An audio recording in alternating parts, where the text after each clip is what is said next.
Bueno, casi íbamos a dar un salto muy grande sin percatarnos que hay dos libros de los evangelios que no hemos todavía discutido. Hoy vamos a trabajar un poquito con Mateo y vamos a ver hasta dónde podemos llegar. Sin embargo, hay algo que yo le quiero señalar, y es lo siguiente. Este estudio ya dejó de ser un estudio criollo, un estudio bíblico criollo. A partir de hoy se convierte en un estudio bíblico internacional. Se está transmitiendo vía internet, y desde luego, pues, amén del esfuerzo de Robbie, pues, que hay una cantidad de personas que lo siguen, pues simultáneamente lo vamos a estar transmitiendo. Lo que eso quiere decir es que toda pregunta, toda inquietud la vamos a responder al final por micrófono. Vamos a dejar un espacio para que así pues podamos hacer la pregunta. Esto porque tanto en el campo cibernético como en la radio como en la televisión, el poder de mirar un programa está en las manos del que lo ve.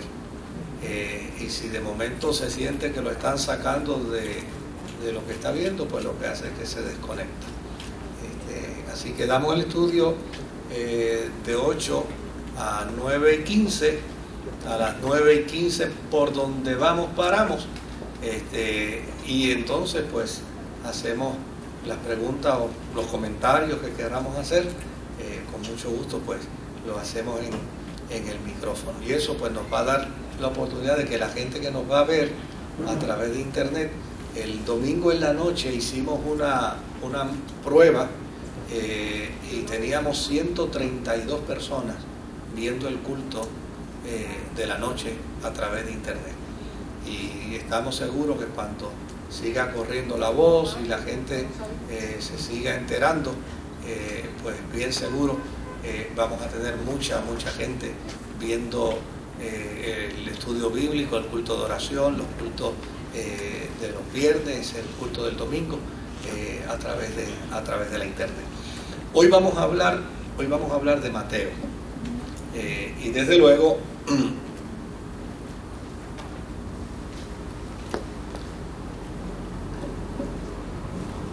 la evidencia que resalta en los sinópticos con respecto al origen de Marcos, de Mateo y de Lucas, ¿verdad? Es que habíamos dicho, no por cuenta propia, sino como resultado de los estudiosos, ¿no?, que Marcos fue el que dio origen a los documentos sinópticos. Y desde luego, Marcos tiene, por ejemplo, 661 versículos. En Marcos hay 661 versículos. Mateo tiene 1068 versículos. Lucas tiene 1149 versículos. Ahora, cuando comparamos y contrastamos la cantidad de versículos que cada uno de ellos tiene, sobre todo Mateo y Lucas, con Marcos, mire a qué conclusión numérica uno llega, bien interesante. De los 1068 versículos que tiene Mateo, 606 versículos de Mateo se encuentran en Marcos. Quiere decir que prácticamente Mateo tiene el 50% de los versículos de Marcos. Lucas es el menos, ¿verdad? El menos que tiene. De los 1149 versículos que tiene Lucas, 320 versículos son reproducción de Marcos, más o menos un 22-23%. Ahora, de los 55 versículos de Marcos, que Mateo no reproduce, Lucas reproduce 31. Y solo hay en Marcos 24 versículos que Mateo ni Lucas utilizan. Lo que quiere decir es que de los 661 versículos de Marcos, entre Mateo y Lucas, ellos prácticamente utilizan el 95%. Y eso es interesante, ¿verdad? Por poderlo mirar desde ese punto de vista numérico. Uno dice, oye, a lo mejor, no sé si alguno de ustedes ya había escuchado esto, si alguno de ustedes ya había trabajado con esto, pero también es importante señalar que Mateo usa, obviamente, el 51% de las palabras de Marcos y Lucas utiliza el 53%, literalmente lo que Marcos dice en su evangelio. Y otro dato que es interesante es que Mateo y Lucas, por lo general, siguen el orden de los acontecimientos de Marcos. Y cuando uno se aparta de Marcos, básicamente el otro lo continúa. Siempre hay, Marcos es como de los 3 evangelios sinópticos, Marcos es el evangelio que marca la pauta, por el cual tanto Lucas como Mateo lo van siguiendo. Ahora, hay otro dato interesante en la comparación de Mateo, de Marcos y de Lucas, y es que Mateo y Lucas mejoran a Marcos dentro del contexto histórico. Todos esos datos apuntan hacia qué. Pues desde luego, si tenemos toda esa evidencia desde el punto de vista científico, desde el punto de vista del análisis, desde el punto de vista de la comparación, del contraste, pues ¿a qué conclusión podemos llegar? Pues podemos llegar a la conclusión de que Marcos fue el primero de Mateo y fue primero que Lucas, que Mateo y Lucas lo copiaron. Y desde luego, Mateo y Lucas, como tenían un escenario mucho más determinado y tenían un enfoque mucho más prístino, pues se dedicaron entonces a mejorar los documentos que ya Marcos había escrito. Y eso, pues, a mí me parece que, aunque no vayamos a hacer un curso de teología, ¿verdad? Pues me parece que es importante conocerlo, sobre todo para poder conocer propósito, para poder conocer intención, para poder entender el contexto vivo, ¿no?, de cada uno de estos evangelios. Para mí me parece que es importante también conocer esos datos. Por el otro lado, existe una cantidad de versículos en Mateo y Lucas que Marcos no tiene. Y desde luego, Mateo y Lucas los tienen prácticamente idénticos. ¿Qué quiere decir entonces eso? Pues eso lo que quiere decir es que no solamente Mateo y Lucas investigaron con Marcos, sino que también investigaron ¿qué? Otras fuentes. Y de hecho, el mismo Lucas lo admite en la introducción de su evangelio, habiendo ya otros, y fíjense cómo dice, habiendo ya ¿qué? Habiendo ya otros escritos y habiendo ya otros hablado de las cosas, de los dichos y de los hechos de Jesucristo, a mí me ha parecido también ponerlas en orden. Es decir, Lucas admite, dice, yo mejoré lo que leí de los demás.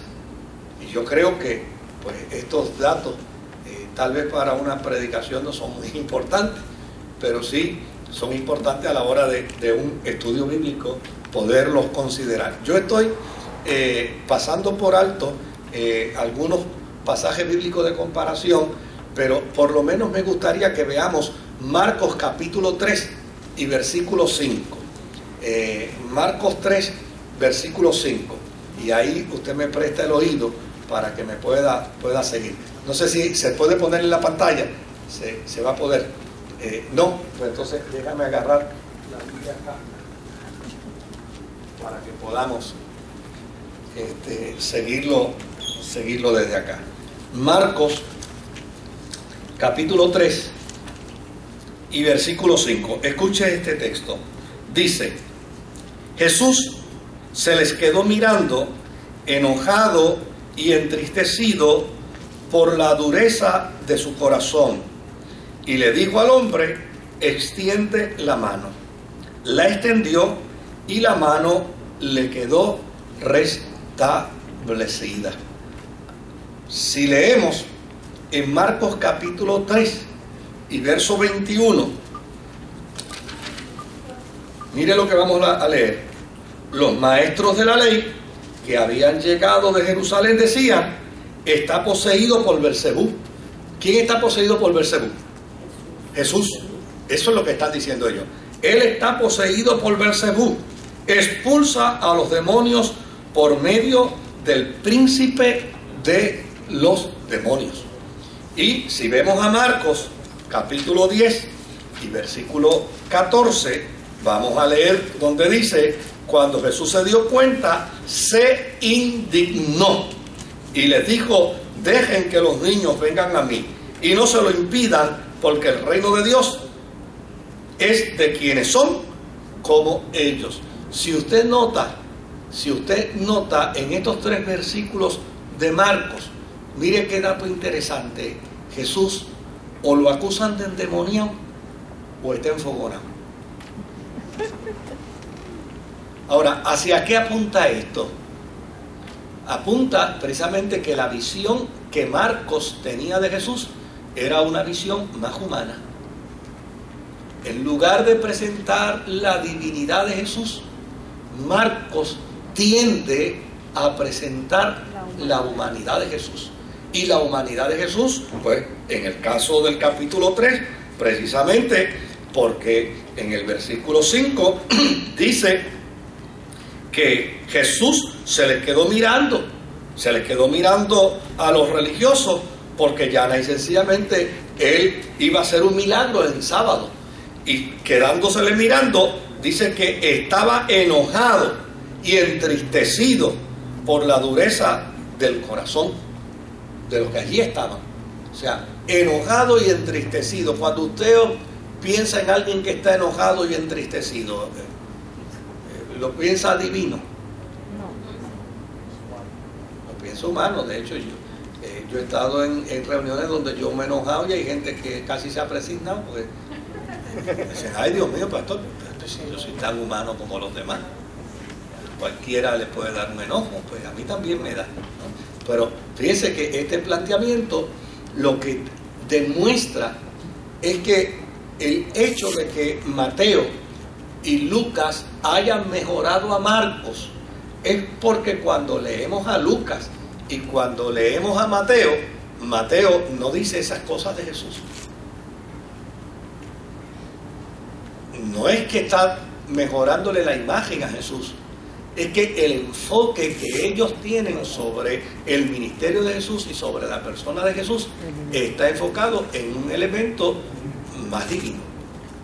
En el caso de Marcos, para Marcos el enfoque es más humano. Ahora,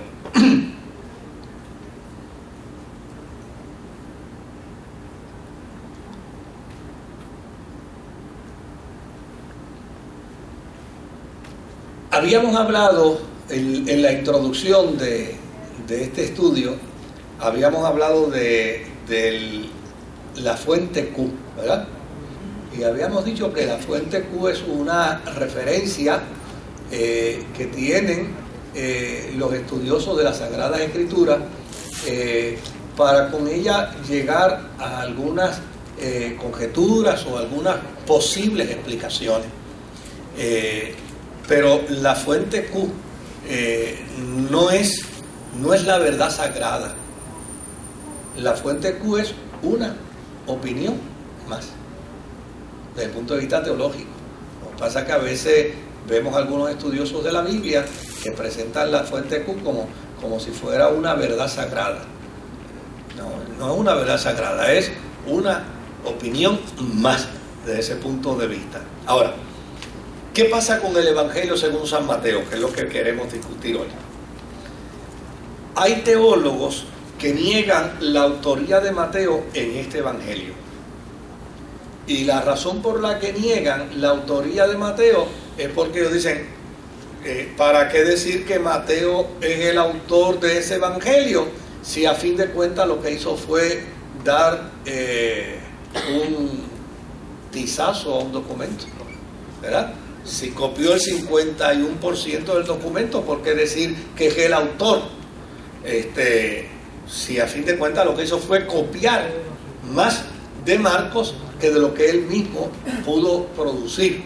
Ahora, ¿por qué tradicionalmente la Iglesia dice que este Evangelio es de la autoría de Mateo?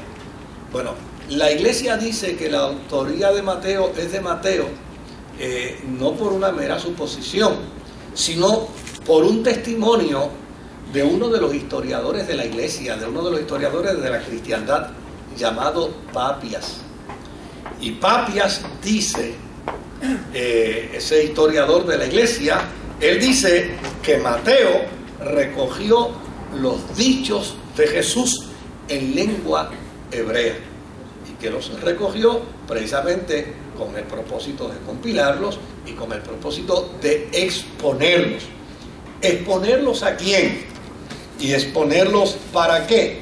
Pues obviamente la afirmación que se hace al respecto es que la intención de Mateo era poder probar el mesianismo de Jesús, la divinidad de Jesús, precisamente dentro del contexto judío. Ahora, ¿qué conocemos nosotros de Mateo? ¿Qué sabemos de Mateo? Pues si miramos el capítulo 9 del Evangelio según San Mateo, ¿verdad? Evangelio según San Mateo, capítulo 9 y versículo 9. Mire qué encontramos aquí. Dice, al irse de allí, Jesús vio a un hombre llamado Mateo, sentado a la mesa de recaudación de impuestos. Es decir, Mateo era un publicano, un recolector de impuestos. Los recolectores de impuestos eran hombres odiados, eran hombres despreciados, porque obviamente a mí me parece que es una mala comparación hablar de un recaudador de impuestos como Mateo para referirnos al secretario de Hacienda. A mí me parece que casi es una comparación irresponsable, porque por lo menos hasta donde yo sé, un secretario de Hacienda no hacía, hasta donde yo sé, ¿verdad? No hace lo que los publicanos hacían en el tiempo de Jesús, y era que cobraban lo propio para el Imperio Romano, pero a la misma vez chantajeaban y le cobraban excesos a los ciudadanos para su propio pecunio. Entonces, a mí me parece, ¿verdad?, que a veces hacemos, a lo mejor es porque nos duele cuando llega el mes de abril, ¿verdad? Y la consecuencia del dolor nos lleva a pensar que es lo mismo, pero responsablemente yo creo que uno no debería hacer esa comparación.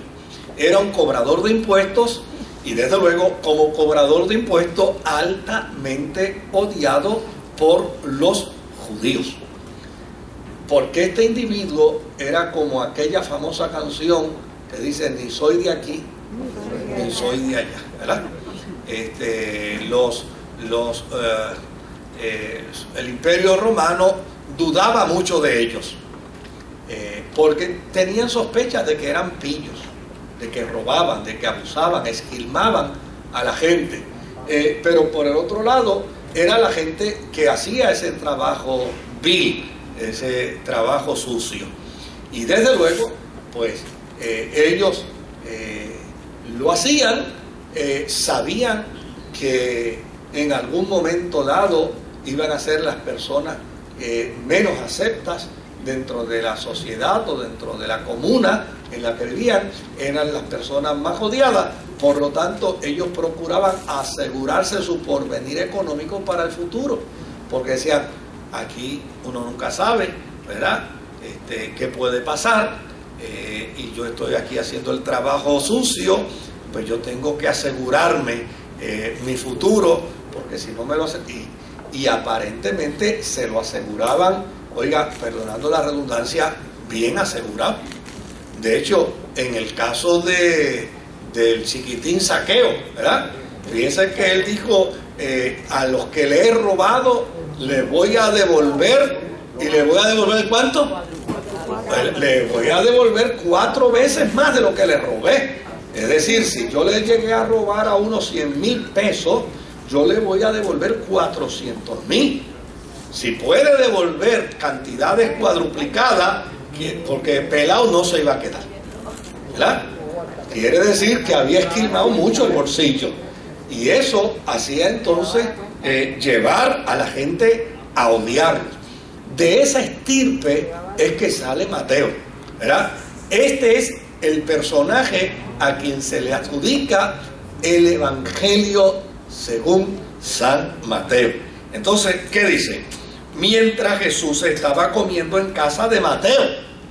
Fíjese otra cosa que interesante, que Mateo cuenta su testimonio. Y dentro de su testimonio, ¿qué dice? Dice, mira, yo seguí a Jesús y de inmediato yo invité a Jesús a mi casa y se sentó a la mesa y almorzó conmigo, ¿verdad? Eso, desde luego, si Mateo hubiera representado uno de los colores políticos aquí, pues al otro día hubieran acusado a Jesús de ser del partido político que representaba a Mateo, porque aquí se supone que usted no ayude a nadie en desgracia, porque si usted ayuda a un popular en desgracia, o ayuda a un PNP en desgracia, o ayuda a un independentista en desgracia, usted es de ese partido.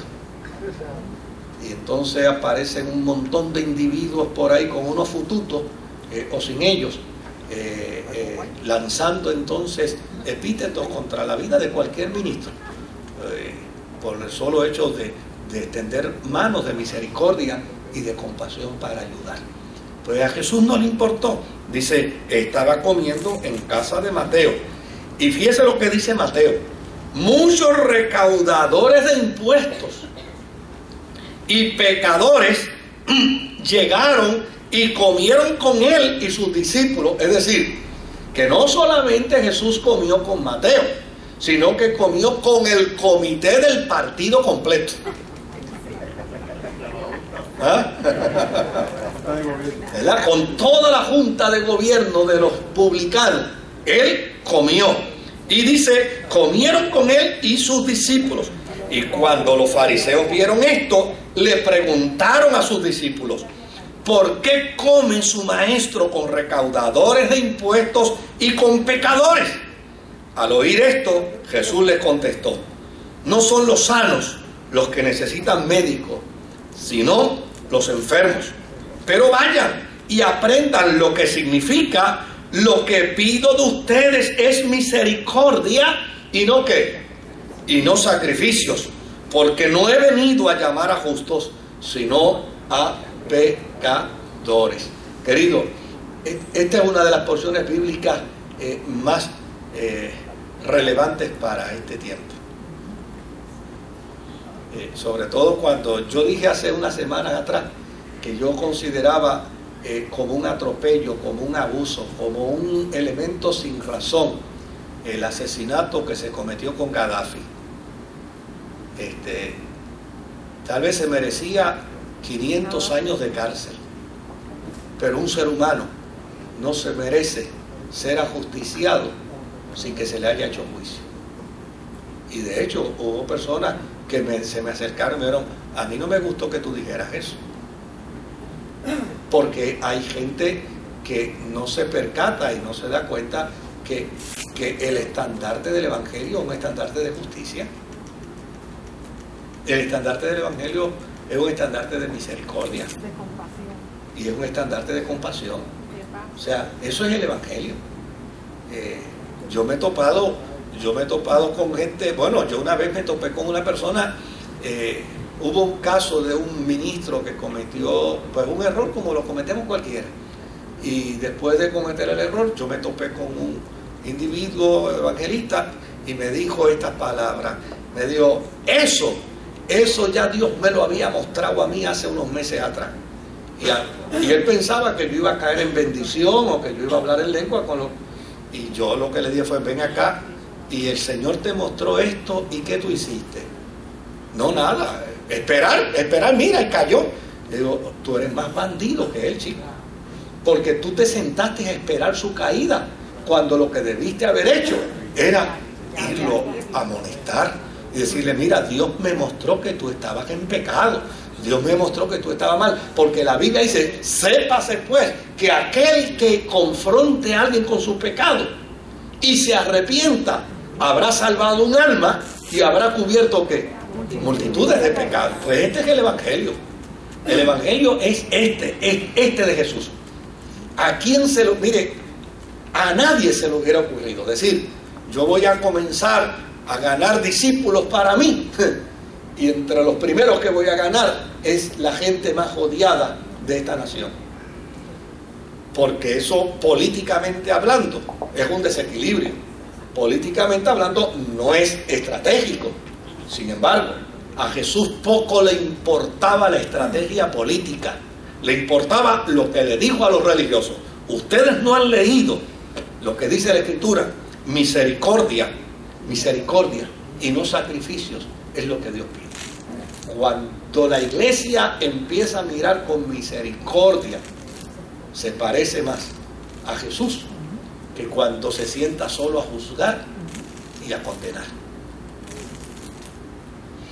Esto es un sermón, ¿sabe? Pero no podemos quedarnos aquí. Ahora, hay algunos estudiosos de las Escrituras que plantean que por su condición de publicano, por su condición de hombre letrado, de conocedor de leyes, Mateo tal vez fue uno de los primeros que empezó a escribir sobre los dichos de Jesús.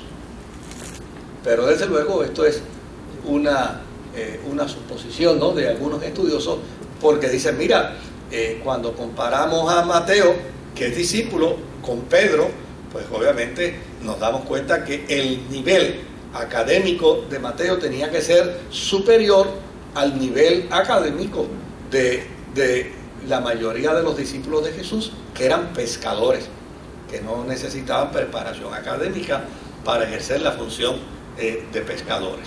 Y eso es lo que los lleva entonces a pensar en esa posibilidad. Ahora, ¿qué características tiene el Evangelio de Mateo? El Evangelio de Mateo, indistintamente pensemos que fue Mateo o no fue Mateo, lo que no podemos negar es que fue escrito por un judío, y que a prima facie una de las intenciones que vemos del documento es que él pretende convencer a los judíos para que crean en la fe de Jesús. Cuando uno lee el documento, desde luego, los recursos que él utiliza para presentar su evangelio es que él, por ejemplo, demuestra el cumplimiento de las profecías del Antiguo Testamento en Jesús como el Mesías de Dios. Es una de las tareas que tiene Mateo dentro de su documento. Y desde luego, otra de las cosas que usa Mateo mucho, como diría el jíbaro, como cuña de introducción, ¿verdad? La utiliza mucho como una frase, como un eslogan. Es la palabra: esto sucedió para que se cumpliese lo dicho por el Señor a través de los profetas. Esa expresión la acuña Mateo 16 veces en su evangelio. Esto sucedió para que se cumpliese lo dicho por el Señor a través de los profetas. Desde luego, si por 16 veces en su documento, ¿verdad?, Mateo dice esta expresión, sin lugar a duda, él está enfocando su mensaje a un escenario, a un pueblo que es judío. Ahora, si miramos el Evangelio según San Mateo y vemos, por ejemplo, el capítulo 1, verso 21 al verso 23, ¿verdad? Dice: darás a luz un hijo y le pondrás por nombre Jesús, porque él salvará a su pueblo de sus pecados. ¿Verdad? Todo esto sucedió para que se cumpliera lo que el Señor había dicho por medio del profeta: la Virgen concebirá y dará a luz un hijo y lo llamarán Emanuel, que significa que Dios con nosotros. Es decir, de arrancada nosotros vemos en Mateo una intención bien clara: es probar que Jesucristo es el Mesías. Si vamos al capítulo 2 y al verso 14 del capítulo 2, encontramos también que dice: así que se levantó cuando todavía era de noche, tomó al niño y a su madre y partió para Egipto. Ahora, lo interesante de esto es que esto lo dice Mateo para que se cumpla lo dicho por el profeta: de Egipto llamé ¿qué? De Egipto llamé a mi hijo. Entonces, cuando uno mira, es Mateo el que compagina la historia del nacimiento de Jesús, del desarrollo de Jesús, de tal manera que todos los eventos que están dentro de la historia de Jesús concuerdan con lo dicho por los profetas. Si vemos el capítulo 2, en el verso 16 al verso 18, dice: cuando Herodes se dio cuenta de que los sabios se habían burlado de él, se enfureció y mandó matar a todos los niños menores de 2 años en Belén y en sus alrededores, de acuerdo con el tiempo que había averiguado de los sabios. Entonces se cumplió lo dicho por el profeta, ¿quién? Jeremías. Nota bien que todo lo que plantea, todo lo que discute Mateo dentro de su documento está vinculado a las profecías antiguo testamentarias. Si vemos el verso 23, dice: y se fue a vivir en un pueblo llamado Nazaret. Con esto se cumplió lo dicho por los profetas: lo llamarán Nazareno. Si seguimos, denme por lo menos un par de versículos más. El capítulo 13 de Mateo y verso 34. ¿Verdad? Dice Mateo aquí. Dice: Jesús le dijo a la multitud todas estas cosas en parábolas. Sin emplear parábolas, no les decía absolutamente nada. Ahora, fíjese, perdón, es el 13:34. El 13:34. Jesús le dijo a la multitud todas estas cosas en parábolas. Sin emplear parábolas no les decía nada. Así se cumplió lo dicho por el profeta: hablaré por medio de parábolas, revelaré cosas que han estado ocultas desde la creación del mundo. Una expresión de uno de los salmos, me parece que fue en el Salmo 78. Por el otro lado, encontramos en el capítulo 21, del Evangelio según San Mateo, en el versículo 5 en adelante, dice: digan a la hija de Sión, mira, tu rey viene hacia ti, humilde y montado en un burro, en un burrito, cría de una bestia de carga. Obviamente, expresión dicha por el profeta Zacarías. los discípulos fueron, hicieron como le había mandado Jesús. Llevaron la burra y el burrito, pusieron encima sus mantos sobre los cuales se sentó Jesús. Había mucha gente que tendía sus mantos sobre el camino, otros cortaban ramas de los árboles y las esparcían en el camino. Tanto la gente que iba delante como de él, como la que iba detrás, gritaba: Hosana al hijo de David, haciendo referencia ¿a quién? A las promesas antiguo testamentaria de que el cetro de David sería eternamente y para siempre. Bendito el que viene en el nombre del Señor. Hosana en las alturas. Cuando Jesús entró en Jerusalén, toda la ciudad se conmovió. ¿Quién es este?, preguntaban. Este es el profeta Jesús de Nazaret de Galilea, contestaba la gente. Es decir, para Mateo tiene que quedar bien claro en la conciencia de sus lectores que Jesús vino para los judíos. Esa es la intención de Mateo. Probarle a los judíos que Jesús vino para ellos. A los suyos vino y los suyos no les recibieron. Si leemos el capítulo 15 y verso 24 de Mateo, ¿verdad? Dice la Escritura: no fui enviado sino a las ovejas perdidas del pueblo ¿de qué? Del pueblo de Israel. Es decir, Mateo está bien claro con su propósito, Mateo está bien claro con su intención. Cuando uno logra entender esto, luego leer el documento bíblico se le hace tan fácil, se le hace tan entendible, se le hace tan dulce para manejar, porque uno sabe qué significa cada expresión, qué propósito tiene cada palabra. Por ejemplo, en el capítulo 10 y versículo 5 dice Jesús envió a estos 12 con las siguientes instrucciones: no vayan entre los gentiles. Note bien, no vayan entre los gentiles, ni entren en ningún pueblo de los samaritanos. Vayan más bien a las ovejas descarriadas del pueblo de Israel.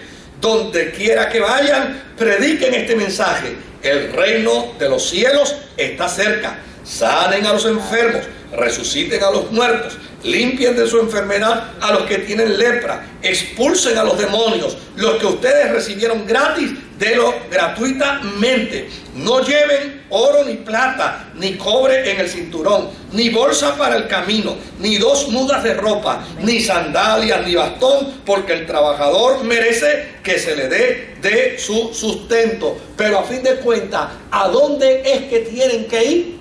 Según Mateo, a los judíos. Para Mateo, el evangelio es para los judíos. Ahora, desde luego, hay otra intención que subyace dentro de Mateo. Si vemos el capítulo 8 y versículo 11, vamos a ver a Mateo diciendo: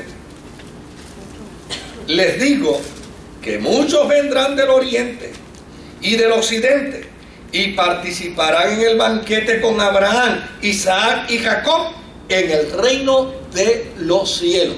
Fíjese que no solamente Mateo le dice a los judíos que la salvación viene para ellos, sino que les dice que conjuntamente una salvación para ellos, el mundo, la humanidad será alcanzada. Ahora, ¿qué pretende decirle Mateo a los judíos? Pretende decirle que ellos eran la punta de lanza para la salvación, que ellos eran el vehículo para la salvación, que inclusive Dios cumplió. Lo que no cumplieron fueron ellos. Dios cumplió. Dios prometió que a través de David el reino iba a ser perpetuo y que la salvación iba a ser para el mundo. El reino de David iba a ser extendido. Dios prometió a Abraham que iba a tener una nación incontable. Mateo se encarga de hacerle saber a los judíos destinatarios de su documento que Jesús cumplió. Él cumplió. Si vemos el capítulo 24 y verso 14, ¿verdad? En el capítulo 24 y verso 14 dice: y este evangelio del reino se predicará en todo el mundo como testimonio a todas las naciones, y entonces vendrá el fin. Note bien la intención clara que presenta Mateo.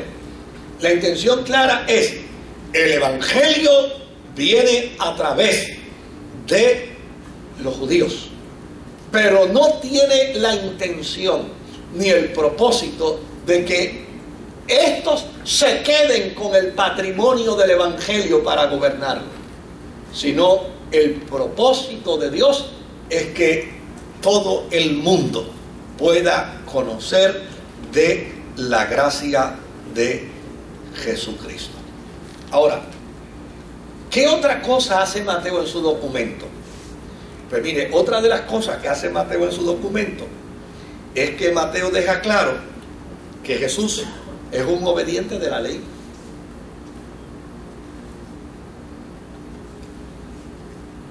Jesús nunca fue de la religión cristiana. Él fue un obediente de la ley. Obedeció la ley. Y la obedeció hasta lo sumo. Y para Mateo es importante porque en la psique de los judíos está el hecho de que Jesús ha sido asesinado por impostor.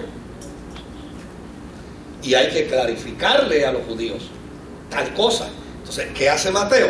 Si vamos al capítulo 5 de Mateo, verso 17 al verso 20, dice Jesús: no piensen que he venido a anular la ley o los profetas. No he venido a anularlos, sino a darles cumplimiento. Les aseguro que mientras existan el cielo y la tierra, ni una letra, ni una tilde de la ley desaparecerá hasta que todo se haya cumplido. Todo el que infrinja uno solo de estos mandamientos, por pequeño que sea, y enseña a otros a hacer lo mismo, será considerado el más pequeño en el reino de los cielos. Pero el que practique y enseñe será considerado grande en el reino de los cielos. Porque les digo a ustedes que no van a entrar en el reino de los cielos a menos que su justicia supere a la de los fariseos y de los maestros de la ley. Fíjese a lo que está invitando Jesús: a que superen en la práctica a los fariseos. Desde luego, ¿qué creían los fariseos con respecto a la ley? Que ellos la cumplían a la perfección. Y Jesús dice: no, yo soy tan cumplidor de la ley que inclusive le planteo a los judíos que deben cumplir la ley aún mucho más de como la cumplen los fariseos. Por el otro lado, en el capítulo 23 y en el versículo número 2, dice Mateo: los maestros de la ley y los fariseos tienen la responsabilidad de interpretar a Moisés. Esto es Jesús hablando. Para Mateo, Jesús adjudica la responsabilidad precisamente a lo que entienden los judíos. Los maestros de la ley y los fariseos tienen la responsabilidad de interpretar a Moisés, así que ustedes deben obedecerlos y hacer todo lo que les digan. Claro, al final le pone una notita: pero no hagan lo que ellos hacen.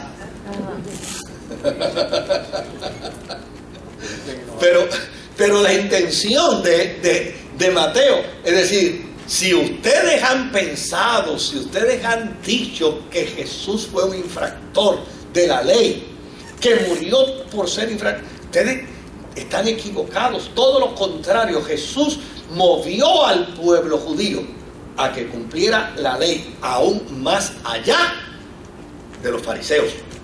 E inclusive dijo, si ellos no la cumplen, hagan lo que ellos dicen, aunque ustedes no puedan hacer lo que ellos hacen. O sea, con este planteamiento, Mateo hace su apologética, es decir, hace su defensa de Jesús, de su ministerio, del propósito de Dios en él, de su acción divina y por sobre todas las cosas de su mesianismo. Ahora, ¿qué otra cosa hace Mateo? Mateo condena la conducta presente de los escribas y de los fariseos en el tiempo de Jesús. Pero déjeme decirle algo. O sea, esta condenación de la conducta de los escribas y de los fariseos en el tiempo de Jesús no es solo de Mateo. Generalmente el pueblo condenaba la conducta de los fariseos y de los escribas. Era un secreto a voces dentro del pueblo la hipocresía de los religiosos en el tiempo de Jesús. Era un secreto. Era algo que ellos guardaban. De hecho, había regiones en Israel donde los fariseos prácticamente no podían entrar, porque ya y sencillamente a la gente les daba náusea verlos. Porque los fariseos jugaban con la ley para atropellar al huérfano, y jugaban con la ley para atropellar a la viuda, y jugaban con la ley para atropellar a los menesterosos, y le imponían, como dijo Jesús, le imponían cargas que no podían llevar. Entonces, ¿qué hace Mateo? Mateo lo que hace prácticamente es decirle a los judíos de su tiempo: mire, lo que hizo Jesús con los escribas y con los fariseos de su tiempo era lo mismo que ustedes hubieran querido hacer. Ustedes también querían hacerlo. Ustedes pensaban lo mismo de ellos. Y de hecho, empieza a citar pasajes bíblicos donde Jesús asumió postura contra los fariseos y contra los escribas. Por ejemplo, Mateo capítulo 3, versículo 7, dice: pero al ver que muchos fariseos y saduceos llegaban a donde él estaba bautizando, les advirtió: generación de víboras, ¿quién les dijo que podrán escapar del castigo que se acerca? Es decir, Juan el Bautista les decía generación de víboras, y ustedes aplaudían a Juan, porque era un secreto a voces. El pueblo estaba harto de la hipocresía de los fariseos, ¿verdad? Entonces dice: produzcan frutos que demuestren arrepentimiento. No piensen que podrán alargar. Tenemos a Abraham por padre, porque les digo que aún de estas piedras Dios es capaz de darles hijos a Abraham.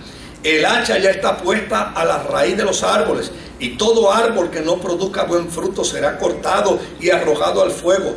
Yo los bautizo a ustedes con agua para que se arrepientan, pero el que viene después de mí es más poderoso que yo, y ni siquiera merezco llevarle las sandalias. Él los bautizará con el Espíritu Santo y fuego. Tiene el rastrillo en la mano y limpiará su era, recogiendo el trigo en su granero. La paja, en cambio, la quemará con fuego, que nunca se apagará. Es decir, el mensaje de Mateo es un mensaje donde pone en la perspectiva justa al Mesías frente al pueblo, y le dice: mira, lo que Jesús dijo de los fariseos y de los escribas Ustedes lo pensaban. De hecho, Juan el Bautista se lo decía todos los días. Y el pueblo, bueno, de buena gana iban a oírlo. Y de buena gana se bautizaban y se arrepentían, porque entendían que era cierto. Ahora, ya leímos en el capítulo 9, ¿no?, la postura de los fariseos, que critican a Jesús por comer con publicanos y con pecadores. Ahora, en el capítulo 12 y en el verso 24 encontramos el siguiente dato. Pero al oírlo los fariseos dijeron: este no expulsa a los demonios sino por medio de Belcebú, príncipe de los demonios. Es decir, Mateo, dentro de su intención, dice: mira, eran los fariseos los que no entendían el ministerio de Jesús, porque estaban contaminados, porque estaban dañados.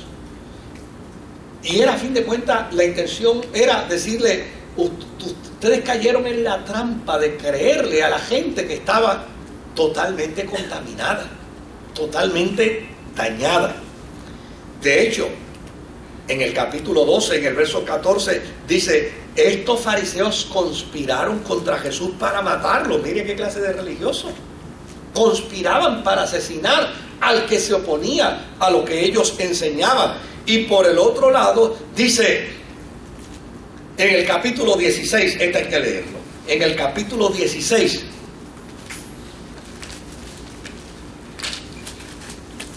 y verso 12, dice: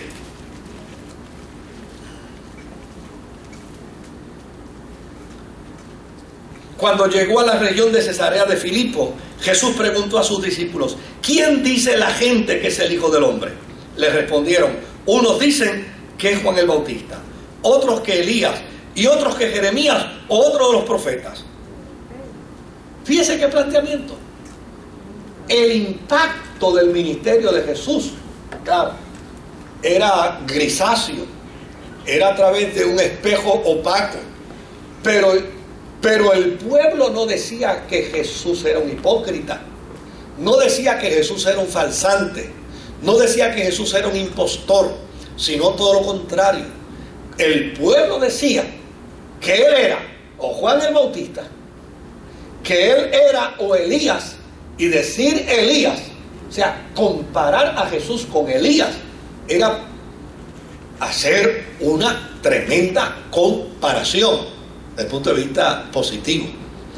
Decir que Jesús era Jeremías era hacer una tremenda comparación. Decir que Jesús era uno de los profetas era hacer de Jesús una tremenda comparación. Claro, era una comparación que estaba nublada, que estaba llena de niebla, era un espejo que no estaba pulido, pero ninguna de la gente del pueblo decía: es un impostor, es un mentiroso. Pero de los fariseos lo decían. Claro, la intención de Mateo, es decir, se acercaban a un reintegro, pero no se llevaban el pulpo, ¿verdad? Se acercaban a la aproximación, pero no se ganaban el premio, porque al final Jesús le preguntó: y ustedes dicen, ¿quiénes dicen que soy yo? Y Pedro se incorporó y dijo: tú eres el Mesías, tú eres el Cristo, el Hijo del Dios viviente. Y la evidencia más contundente de ello es que Jesús se pone en pie. Le dice: bienaventurado eres tú, Pedro, hijo de Jonás, porque no te lo ha revelado carne ni sangre, sino que te lo reveló ¿quién? Mi Padre que está en los cielos. O sea, Mateo es el que se encarga de dar toda esta información. En el capítulo 21, y cierro con este, ¿no?, para pasar a otro tema. En el capítulo 21 y en el verso 41 dice: hará que esos malvados tengan un fin miserable. Respondieron: y arrendará el viñedo a otros labradores, que le den lo que le corresponde cuando llegue el tiempo de la cosecha. Les dijo Jesús: ¿no han leído nunca las Escrituras? La piedra que desecharon los constructores ha llegado a ser la piedra angular. Esto es obra del Señor y nos deja maravillados. ¿Qué planteaba esta parábola? Esta parábola lo que planteaba es que los fariseos son asesinos de profetas.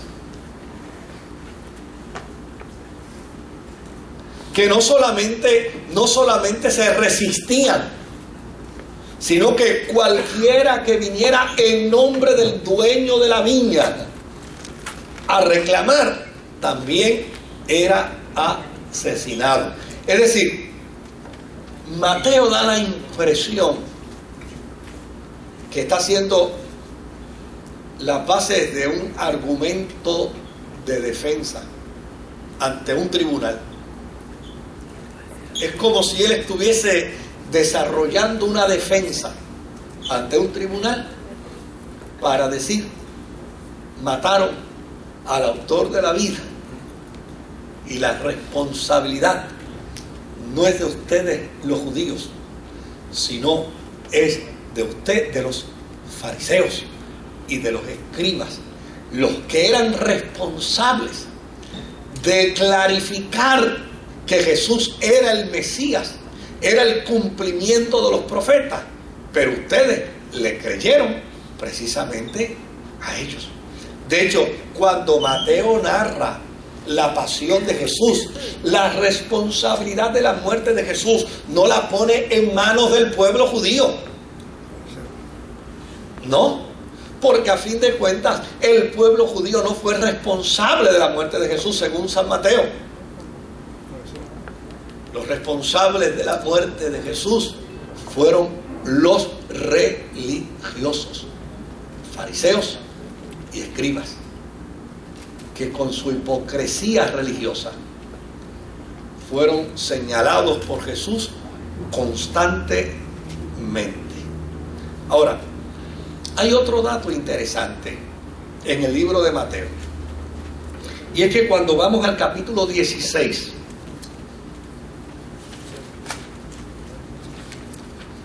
capítulo 16, verso 13 al verso 23 o verso 20, ¿verdad? Dice: cuando llegó a la región de Cesarea de Filipo, Jesús preguntó a sus discípulos: ¿quién dice la gente que es el Hijo del Hombre? Le respondieron: unos dicen que es Juan el Bautista, otros que Elías, otros que Jeremías o uno de los profetas. ¿Y ustedes? ¿Quién dicen que soy yo?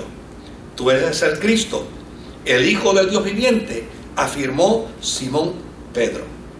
Dichoso tú, Simón, hijo de Jonás, le dijo Jesús, porque eso no te lo reveló ningún mortal, sino mi Padre que está en los cielos. Y yo te digo que tú eres Pedro, y sobre esta piedra edificaré, ¿qué? Edificaré mi iglesia, y las puertas del reino de la muerte no prevalecerán contra ella. La pregunta es la siguiente: ¿de dónde aparece aquí el término iglesia?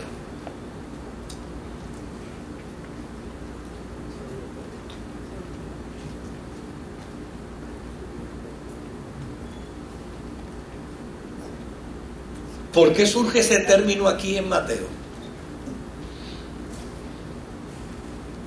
Si cuando nosotros evaluamos la vida y el ministerio de Jesús en los evangelios, la intención de Jesús no era establecer una iglesia. La intención de Jesús era que Israel le aceptara como Mesías. ¿Por qué aquí surge el término iglesia? Aquí surge el término iglesia por una sencilla razón. Y es que este es un tema que ha comenzado a surgir en la vida de los cristianos. ¿Como resultado de qué? Como resultado de que ya los creyentes de la iglesia primitiva no pueden entrar a las sinagogas. Es decir, ya se está percibiendo ¿qué cosa? Se está percibiendo ¿qué? La separación, el rechazo, la no aceptación del mensaje de Jesús en la sinagoga como Mesías. Por lo tanto, ¿qué es lo que puede advenir? Pues va a advenir entonces que un pueblo, un remanente de hombres y mujeres que crean y afirmen que Jesucristo es el Mesías, el Hijo de Dios. Y esa gente que afirme que Jesús es el Mesías, el Hijo de Dios, son los que constituirán ¿qué cosa? La asamblea, el pueblo llamado, el pueblo escogido. Y desde luego, eso en la mente de Mateo ya está claro.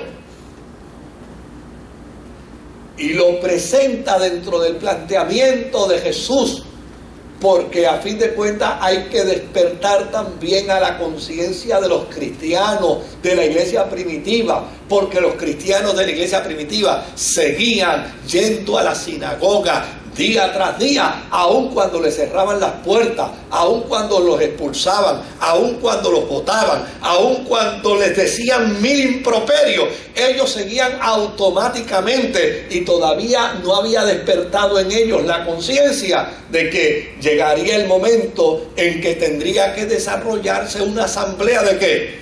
De hombres y mujeres que afirmaran que Jesús era el Mesías separado de Israel. Y de hecho, cuando uno plantea todo este concepto, o uno mira todo este concepto, lo ve y lo analiza, entonces es que uno puede llegar a la conclusión de la vida de Pablo, del ministerio de Pablo, de la visión de Pablo, del desafío de Pablo. Porque si la iglesia primitiva, bueno, como de hecho fueron los pioneros de la fe cristiana, pero nunca pudieron desembarazarse por completo de esa mentalidad judía. Fíjense que ya en el siglo IV, esa iglesia de Jerusalén prácticamente desaparece.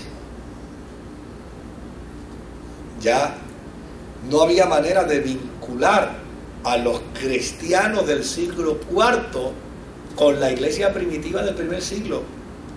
Ya no había forma de vincularlos. O sea, los creyentes ya de ese tiempo eran creyentes que respondían a otro contexto, porque ya básicamente en ese momento muy pocos judíos podían responder a la fe. El evangelio estaba en su totalidad en manos de la gentilidad. Bien, me quedan 5 minutitos o 8 minutitos, y luego entonces pasamos a comentarios, a preguntas, a lo que usted estime. Así es que la razón por la que aparece en el Evangelio de Marcos, edificaré mi iglesia, es porque en el momento en que se escribe Mateo, la iglesia ya es un factor dominante en la vida cristiana. Ahora, hay otro dato interesante en Mateo, es que Mateo tiene un mensaje apocalíptico acerca de la segunda venida de Jesucristo. O sea, para Mateo no solamente es importante el que vino, sino para Mateo también es importante declarar que volverá. Y desde luego utiliza el capítulo 24 de su evangelio precisamente para presentar su mensaje apocalíptico. Por el otro lado, en Mateo, solamente existe, esto no existe ni en Lucas, ni existe en Marcos, solamente existe en Mateo. En Mateo solo existe la parábola de los talentos. Mateo 25, verso 14 al 30. Y en Mateo solamente existe la parábola de las ovejas y los cabritos, y de las vírgenes prudentes y de las vírgenes insensatas, que muchas veces es mal interpretado y adjudicado a la iglesia. Yo he escuchado a tanta gente predicando, digamos, a una congregación donde haya 200 personas y presentan el sermón de las vírgenes prudentes e insensatas, y finalmente se llega a la conclusión en su sermón de que en esa iglesia de 200 miembros, o en una como la nuestra de casi 2000, pues hay 1000 vírgenes prudentes y hay 1000 vírgenes insensatas, porque obviamente son 5 y 5. Entonces el sabor que dejan después de su sermón es obviamente el sabor de que la mitad está perdida y la mitad está salva. Y desde luego la razón por la que se hace esa adjudicación es porque se desconoce el contexto histórico del Evangelio según San Mateo. El planteamiento aquí no puede ser adjudicado a la iglesia por una sencilla razón. Mire, y esto yo lo escuché, la primera vez que lo escuché de un analfabeta predicando, y a mí me impresionó. Él dijo: es imposible que en un sermón del capítulo 25 de Mateo se compare a la iglesia con las vírgenes prudentes y las vírgenes insensatas, porque la iglesia del Señor no es una dama de honor. La iglesia del Señor es la esposa. Y yo me quedé así, yo dije: Dios mío, pero aquí sí es verdad que a este no se lo ha revelado carne ni sangre. Porque es imposible que se adjudique un concepto teológico porque obviamente las vírgenes son precisamente el séquito que acompaña ¿a quién? A la novia. Y la iglesia nunca será comparada con el séquito que acompaña a la novia. La iglesia es ¿qué? La iglesia es la novia. Entonces, en ese sentido, cuando yo miraba y decía: Dios mío, pero este viejo Leoncio Vázquez, que para mí era el apóstol San Pablo del tiempo cuando yo me criaba, decía: Dios mío, pero este hombre, mira lo que está diciendo. Decía: no, la iglesia no es una dama de honor. La iglesia es la novia, es la que se va a casar. Por lo tanto, este pasaje bíblico hay que remitirlo directamente a los judíos. No se le puede aplicar a la iglesia. Bueno, pero vamos a terminar, vamos a ir redondeando aquí con Mateo. A lo mejor tengamos que coger todavía otro día más para Mateo, ¿no? Mateo es un evangelio de enseñanza. Y es un evangelio de enseñanza didáctico. Y tiene un concepto de enseñanza didáctico al estilo judío, tal y como existía en la antigüedad, de memotecnia, es decir, de las técnicas ¿para qué? Para memorizar. Como por ejemplo, Mateo presenta en su evangelio 5 bloques de enseñanzas temáticas de Jesús. La primera de ellas, el Sermón del Monte. La segunda, la obligación de los mensajeros del reino. La tercera de ellas, las parábolas del reino. La cuarta de ellas, la grandeza y el perdón del reino. Y la última de ellas, la venida del rey. Es decir, ¿qué contiene el Evangelio según San Mateo? Pues estos 5 bloques. ¿Con qué propósito? Pues obviamente Mateo recurre a la forma de enseñanza didáctica de Israel. Pues así como Israel aprendía la ley, pues también yo les voy a enseñar que el Evangelio. Así que es un sistema de memotecnia, ¿verdad?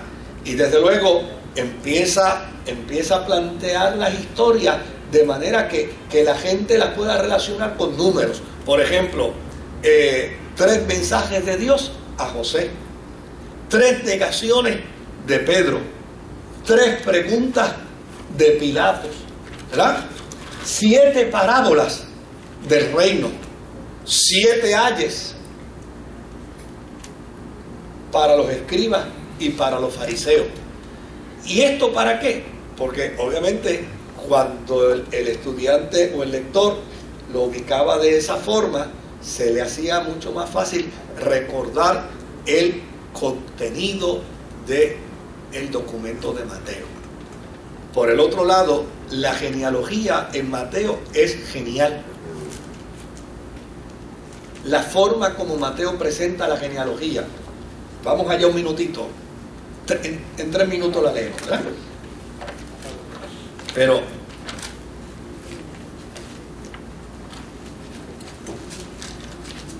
mire cómo Mateo la presenta. Tabla genealógica de Jesucristo, hijo de David, hijo de Abraham. Interesante, primero hijo de David, cuando Abraham fue primero que David. ¿Eh?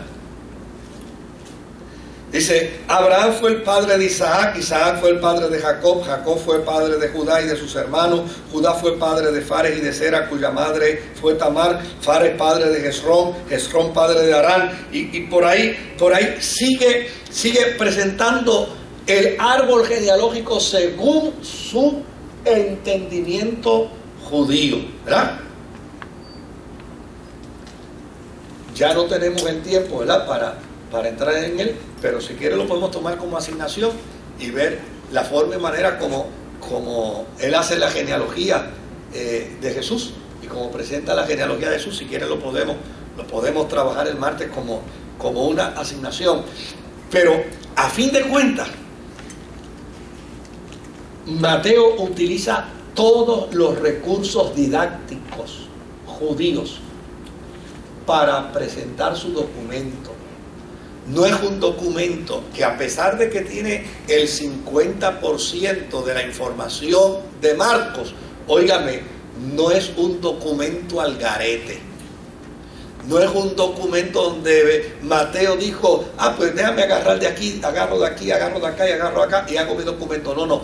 Intencionalmente él miró los documentos que existían y entonces con ellos empezó a probar su tesis.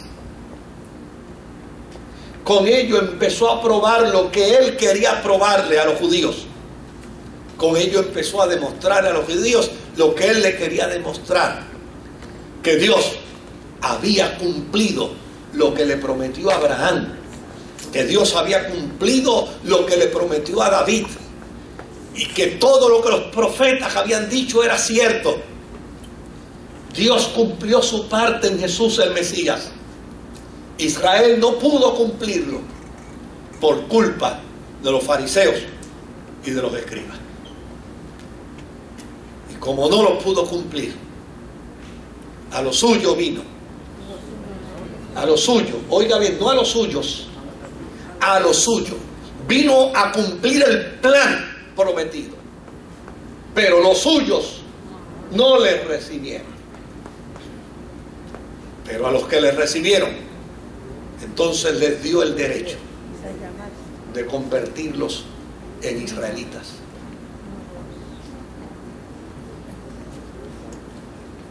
Eso era el orgullo de Israel. Soy israelita porque soy hijo de Dios. Pues ahora al que recibe a Jesús, Dios lo declara israelita. Por eso Pablo dice, vosotros sois el verdadero Israel de Dios. Bueno, tal y como lo prometimos, 9:15 por este reloj, no, por aquel, ¿verdad? Que fue cuando yo empecé. ¿Alguna pregunta? ¿Alguna inquietud? Adelante. Hay que ir al micrófono, me van a perdonar, pero es que como estamos ahora con usted se sorprenderá un día que alguien nos diga que nos está viendo desde Japón. ¿Prendió? ¿Se oye? Mira a ver ahí. Sí. Pastor, Okay. a mí, Sí. Mateo, siempre me ha despertado la curiosidad. Ajá. Porque Mateo... Aparentemente está apagado.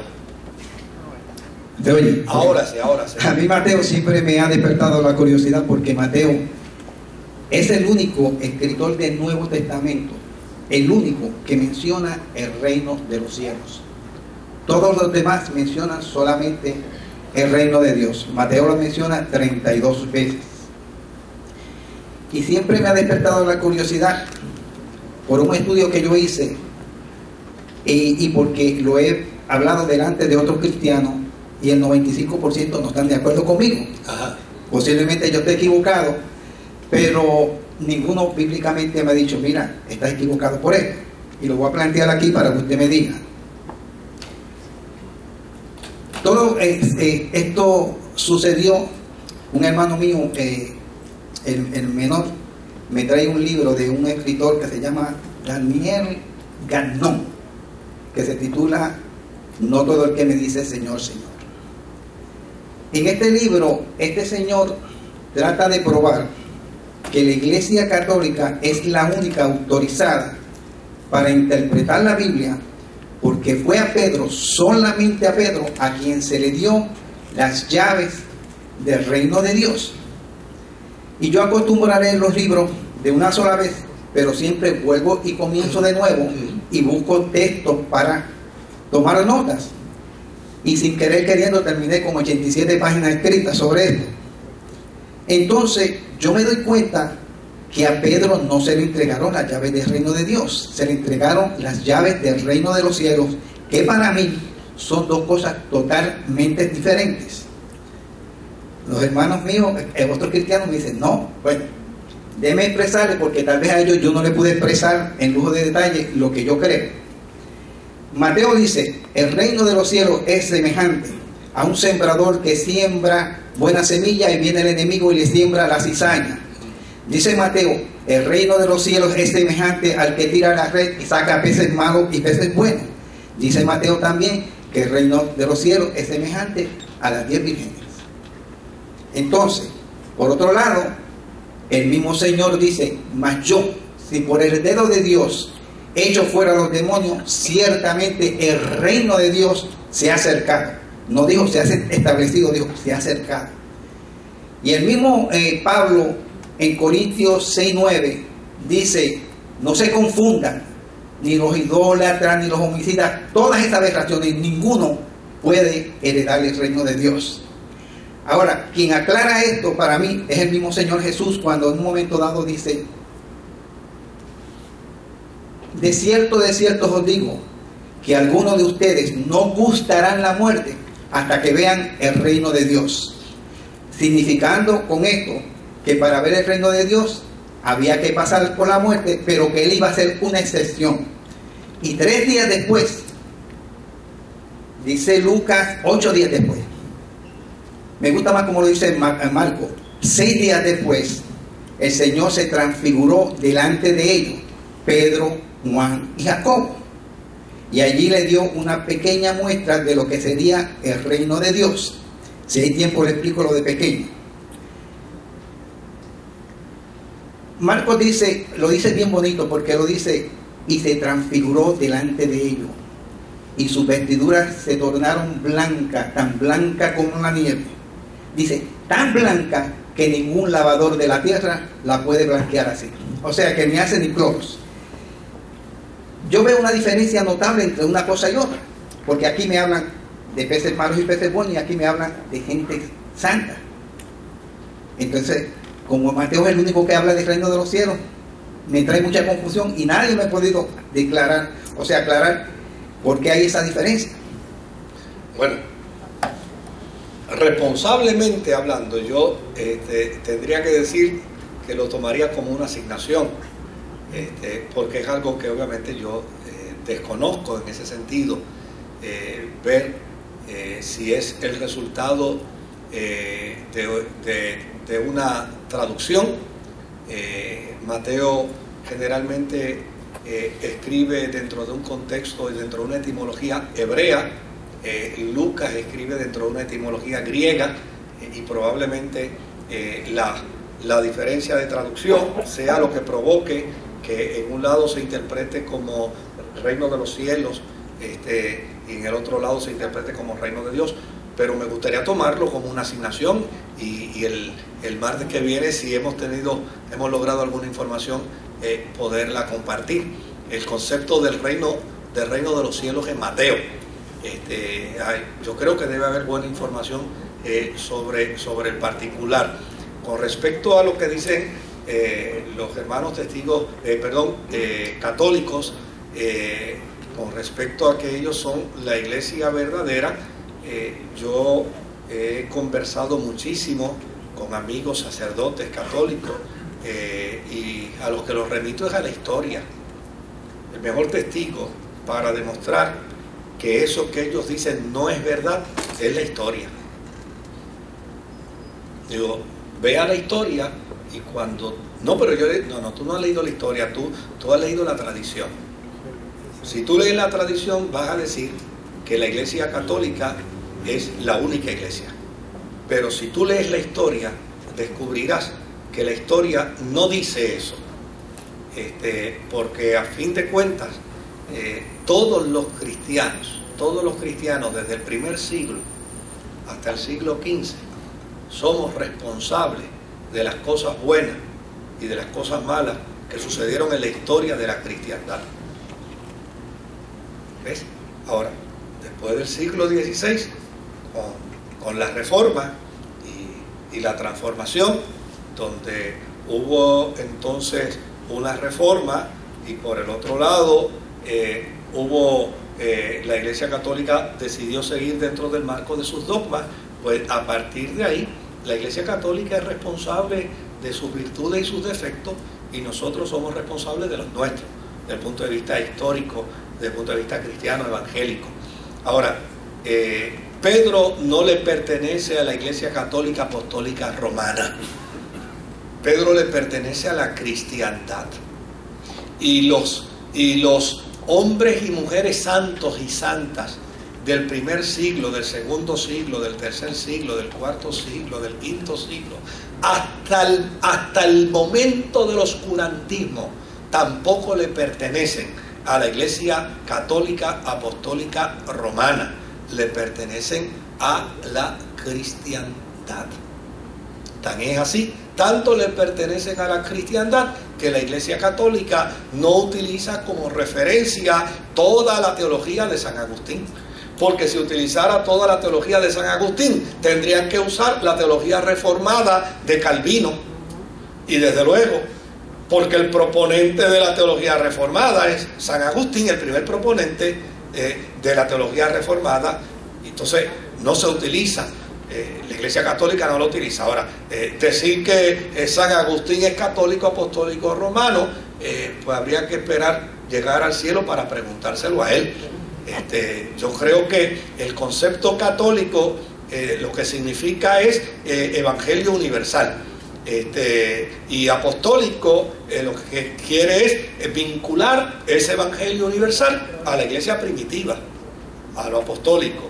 Lo de romano lo que quiere demostrar es que como resultado del gran cisma, de la gran división de los cristianos católicos apostólicos de Oriente versus los católicos apostólicos de Occidente, pues obviamente se separó, porque de Oriente ya no venía fuentes de ayuda para la fe cristiana de Occidente. ¿Se acuerda la expresión del nacarile? Del Oriente, ¿verdad? Y desde luego, cuando vino la invasión musulmana al Oriente, resulta, dicho por la historia misma, que el apoyo que le dieron los cristianos de Occidente era peor el remedio que la enfermedad, porque los musulmanes no masacraron a los cristianos de Oriente y los católicos sí lo hicieron. Por eso ellos son responsables de eso, el cristianismo no. O sea, todo ese elemento hay que considerarlo dentro del marco de la historia. Pero lo voy a tomar como asignación, lo voy a anotar, y si tenemos algo para el martes lo compartimos con mucho gusto. Con mucho gusto. ¿Alguien más que quiera presentar algún comentario, alguna pregunta en confianza? Lo puede hacer. No, es que yo estoy mirando aquel reloj, es aquel por el que yo me estoy dando llevar. Sí, adelante. Si no hay ningún inconveniente, quiero aclarar lo de pequeña manifestación del reino de Dios. Sí, sí. Yo nunca hablo de la manifestación de mi Señor de forma peyorativa. Lo que sucede es que hubo una manifestación mucho más grande. El Señor en un momento dado dijo: Padre, glorifica a tu Hijo con aquella gloria que tenía contigo antes que el mundo fuese. Y ahora, en Apocalipsis 1:13, el Señor vuelve a presentársele a Juan de una forma en toda su gloria, y esta vez las piernas le flaquearon. Esta vez le dio taquicardia y cayó como muerto, fue lo que dijo él. Claro que sí. Y entonces lo expresa de esta forma: y su cabello era totalmente blanco como lana, y su rostro tan fuerte como el sol.